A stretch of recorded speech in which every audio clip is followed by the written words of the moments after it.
But I'm very excited today to have our special guest joining us. She is the director of Hatching, which is played currently at the San Francisco International Film Festival. I'm pleased to bring on to the Film Threat livecast. Hanna Bergholm is here. Thank you so much for joining us, Hanna. Welcome to the show. Yeah, thanks. It's great to be here. Fantastic. Alan saw the movie last night, Alan? 2 nights ago. I was actually at the screening at the film festival. Yeah, it's great. Yeah. And Hatching is out today in theaters, if I'm not mistaken. Yeah. All right. So yeah, let's talk about it. I find the story itself just fascinating. A girl and an egg. How you didn't write it, but how did you come to the project? Were you early on in the development of it, or were you kind of brought in a little bit later after it was written? Yeah, I was from the very first starting point. I was there because the screenwriter Ilya Rautsi, so he contacted me and said that he has this idea that a boy hatches a doppelganger out of an egg, and that is all he knows so far.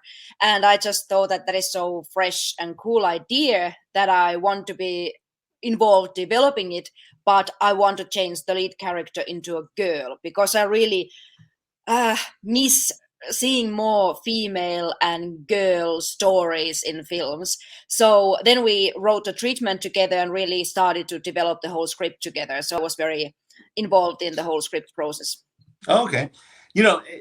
We talk about this a lot, but it's this idea that, horror and genre films are not just about telling a narrative story, but there's kind of a human tale to expose, what it means to be human, and you definitely do that. And I think changing the lead character to a girl was a big part of that. What are your thoughts about telling a horror story, but bringing in that human element to it? Yeah, I think horror is actually a great genre to tell stories about human emotions, because in horror some emotion can get a physical form like it kind of does in Hatching. So yeah, I think it's very, very fascinating, and you can use many kind of body horror elements, and so the storytelling ways, especially for a filmmaker, are very intriguing.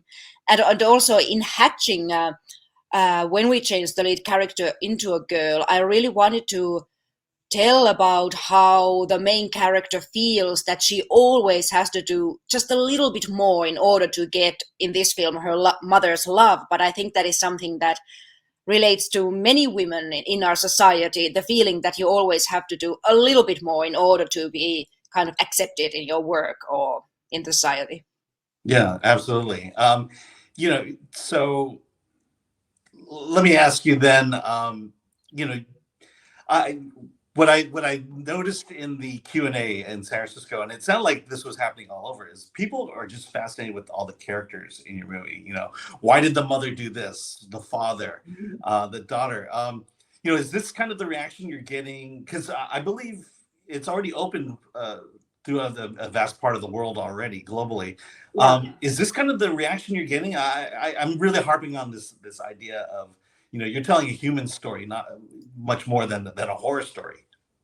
Yeah, and that's what we, with the screenwriter Ilya Rautsi, when we were developing the script, that's what we really wanted, is to use the horror elements to tell about human emotions and to kind of tell about some difficult emotions. And in this case, kind of, I would say, a bit twisted relationships, especially between the mother and the daughter, and how the mother maybe tries to fulfill her own emptiness maybe by and her own unfulfilled dreams by making her daughter successful, and showing in her popular vlogs to the whole world how wonderful her family is and how perfect everything is in their life and how talented her daughter is. And that is really her way to I don't know, maybe get some happiness for herself. Yeah, no, we got to talk about the creature itself. I'm going to ask you a question that was asked at the festival, but tell us about why you went practical with the bird creature, and then how you were able to get the creature itself to be in your film.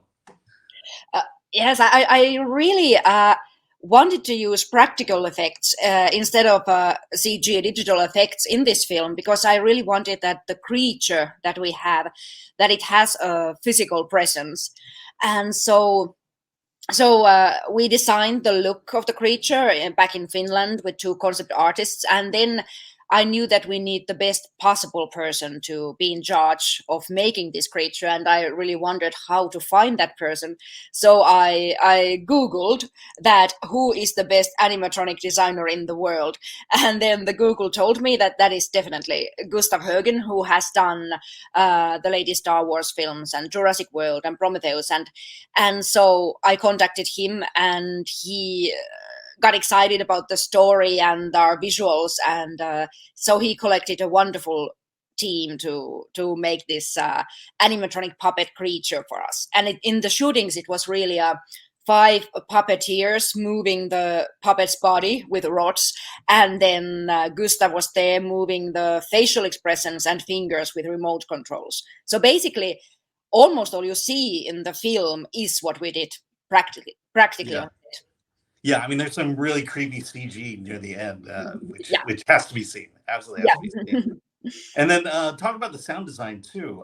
You mentioned that birds are not necessarily of Finnish lore, but what was it about the bird that you wanted to use as your horror element, your monster element? Yeah, in the bird, I really wanted to use the bird voice. The bird voice is so kind of demanding and kind of screaming kind of voice. So I really wanted to have that kind of sound for the creature. And then with our wonderful sound designer Carl Svensson, so we did several experiments how to use bird animal voices, but it just didn't work.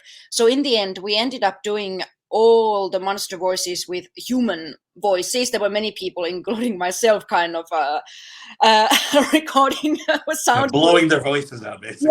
Yeah. So there is in many moments there's me kind of screaming, and then Carl was doing all cool things for the sound to make it sound monstrous.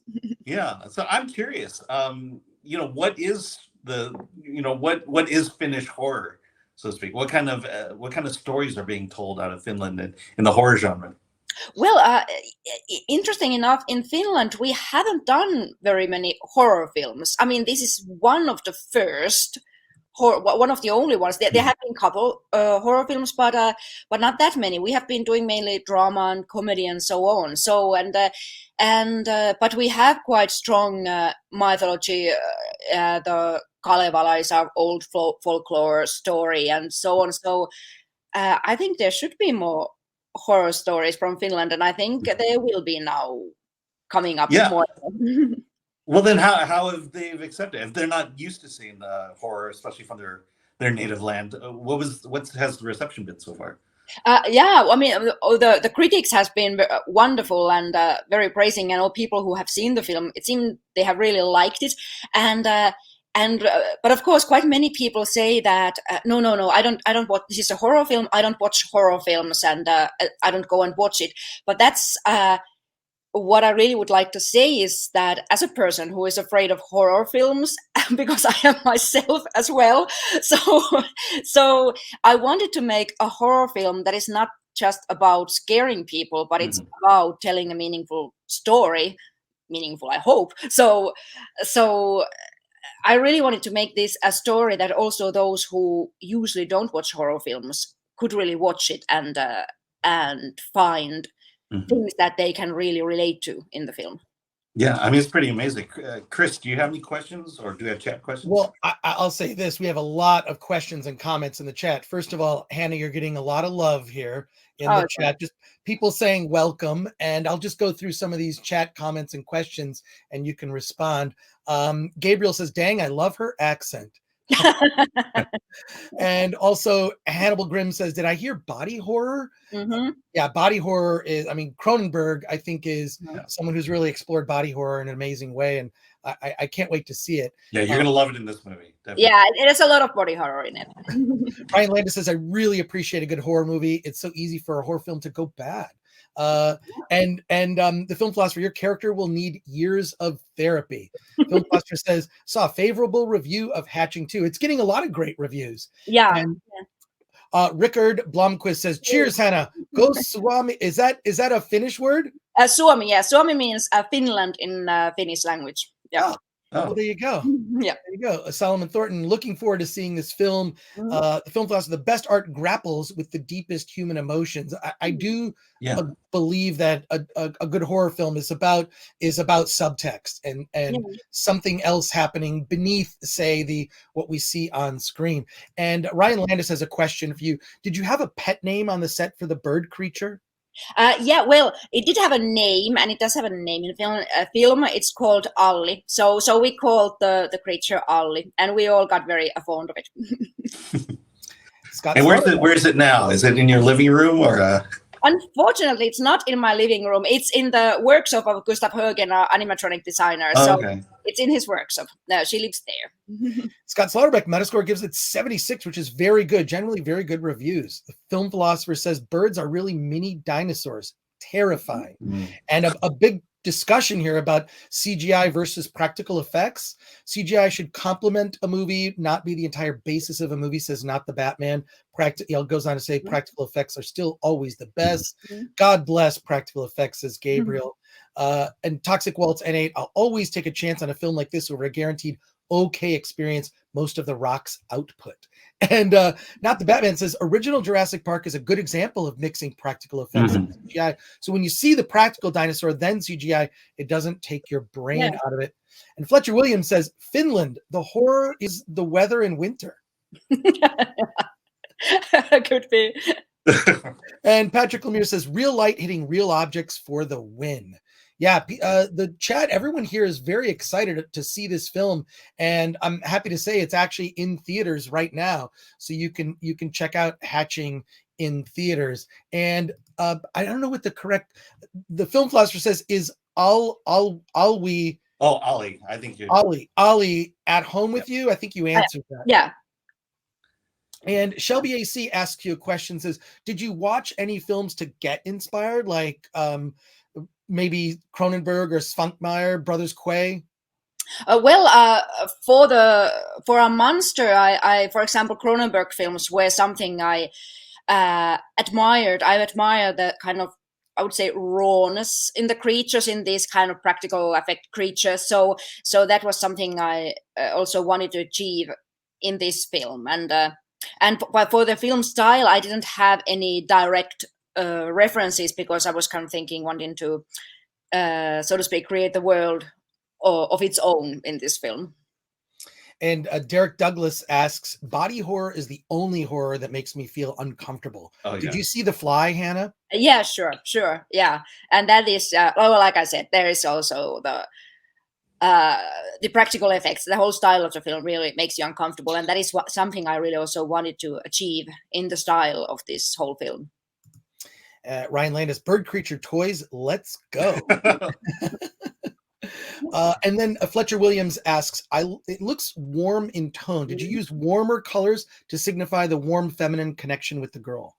Yeah, I really wanted the whole look of the film to show how the mother blogger is controlling the whole family and decorating the whole house and dressing up the whole family. So I used a lot of kind of, there's just pastel colors, and all colors are kind of matching. So there's a lot of roses, all those things that you would consider lovely and feminine. And since mother doesn't allow any strong emotions or dark secrets in the family, there are no dark shadows or strong colors. So everything is kind of so well in place that it does look a bit terrifying. Yeah, the daughter's bedroom, I think, really sticks out to me. Just the floral patterns, the kind of the dark pinks, and it just works well in contrast with the bird itself. Yeah. And Hanna, I don't know how to say this, but you're getting a lot of love in the chat. I think people in the chat have a crush on you. I'll just put up this one comment. The film philosopher says, in Viking times, she would be a shield maiden. Okay, that's cool. So here you go. Derek Douglas asked, do you have any other films in the works? Yeah, I'm writing a new feature film with the same screenwriter, Ilya Rautsi. So we are co-writing it, and it's about similarish themes about the relationship of mother and child. But in this case, it's from mother's point of view, and the child is a newborn baby, and how terrifying it might be to be a mother. Well, on that note, the film philosopher asked, does Hanna have any children of her own? And did that influence you? Is being a mom horrific? Well, I have one child, but that actually, that for this hatching story, that wasn't so much an influence, but maybe for the next film, it might a little bit be in some way. And yeah, I think being a mother, there are many horrifying things, because when you become a parent, just in general, you kind of I would say in some aspect lose control of your life, and you should be in control of your child and be a good parent. And I think being a parent is constant kind of doing mistakes all the time, and just have to admit yourself that okay, I did make mistake again. And yeah. Now this is your first feature film, is that right? Yeah. I think you've done shorts and I've done short films and TV series drama before, and this is my first feature film. Yeah, and did this film feel like giving birth? Was there an excitement about doing a first big film? Yeah, sure it was, and it was really well, I'm happy that this was the biggest budget in Finland that female director has ever had. Oh wow! In Hollywood scale, it's a tiny budget, but anyway, it was a kind of big cooperation and co-production of many countries, and I'm very happy about the film and how it turned out. So yeah, production-wise, The Hatching would definitely rival a lot of the mid-range horror films that are coming out in the United States. Fletcher Williams asks, how did you get the funding and what cameras did you use?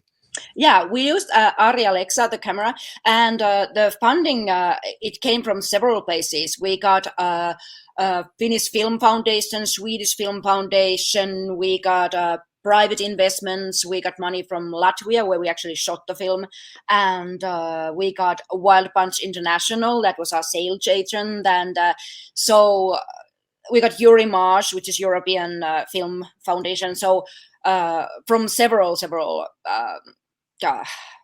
places we got the funding.